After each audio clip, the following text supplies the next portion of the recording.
How to check hidden messages in Messenger.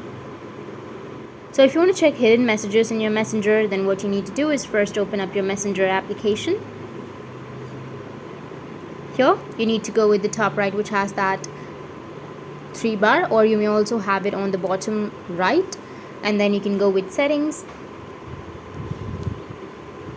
Under settings here you will have hidden section, but if you're using your Android you will have archive section, which will be right here.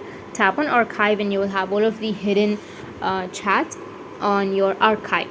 Or if you have a secret conversation with a person, then there's no certain location to see all of the secret conversations. You have to check each person's profile individually to find out if you had a secret conversation with a person or not. But that's how you can check hidden messages, and if you have any questions, feel free to comment below. Thanks for watching.